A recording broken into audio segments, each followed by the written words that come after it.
Alright, here I am again, making a greasy mess out of my garage. I'm working on the 1940 Packard. This is a 356 Packard engine, and I just got it apart. It was completely full of water when I bought it. You pulled the dipstick out, water shot up about 3 inches. So she was completely full of water. Crankcase and the cylinders. And it sat there so long that it rotted a spark plug in two. But let me give you a look-see. Here we are. I'm making a hell of a mess in my garage. This, unbelievably, was completely full of water and probably sat that way for, I have no idea. Probably 8-9 years. And this, it's absolutely way better than I thought it would be. Because I was sure I was going to take this apart and have one big gob mess of rust. Just solid rust. But what I did when I got it here, I left the water in it until I got it home and drained the water out of it. And I took about 30 gallons of old motor oil and poured in the engine and filled it completely full of old motor oil.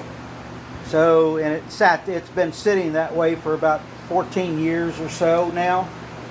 So it's, but there's, if you didn't know this thing was ever full of water, you would never see it here. I don't see any problem other than some milk and crap in that. And a couple of, well, I don't even know if these might not even be rust stains, but I guess they could be. And there's the oil pan, which is typical of these oil pans like this. They're always full of garbage. Even on a good motor, they're full of garbage. So if you ever get an old car, before you start running the thing, you rip the oil pan off of it, clean the oil pan, and then go from there. But here we are. So now it's still locked up. I homed the pistons on the other side because, cylinder walls always take it on the chin. So I honed them a little bit, enough to get all the rust out. So now the only way to get it apart, I'm going to pull the crankshaft out of it and leave all the connecting rods in place.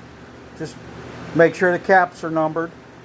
And take the caps off and set them in order so I can get it all back together the right way. Right cap on the right rod. And then pull the mains out of it. And then I'm going to lift the crank out of it. Then that gives me a big area here on the connecting rod where I can take a small 2x2, a piece of oak or something, and shape it a little bit round so I can put it in the bottom half of the connecting rod and drive the piston down.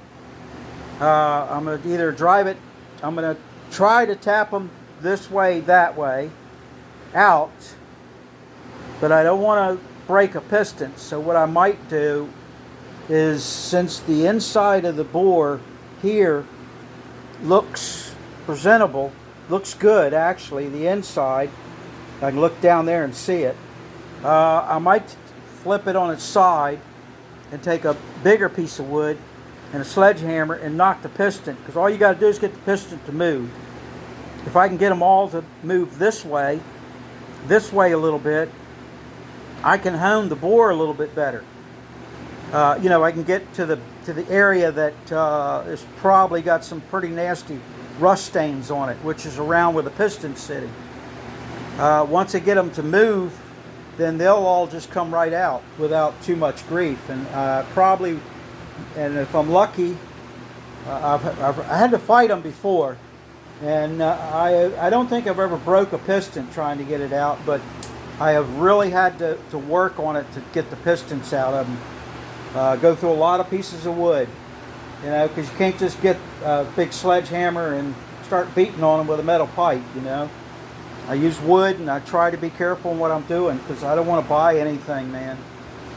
Even though this is going to be one of those $39 rebuilds, and most of that's going to be in spray paint. So this is where we are. And it was sort of a pain in the butt getting it apart. Boy, this thing has got a nose on the crankshaft that, I mean, that looks like a Mack truck. Never seen one that big for a car before. Boy, Packard builds the shit out of cars, let me tell you. But this is where we are, and that's all the pieces. So I got to remember where every piece goes. That's the cylinder head. You can see where they had water in them. This is what some of the cylinders look like. And once I ran a hone through it, it didn't look that bad. I was really surprised because it's stained more than it's pitted.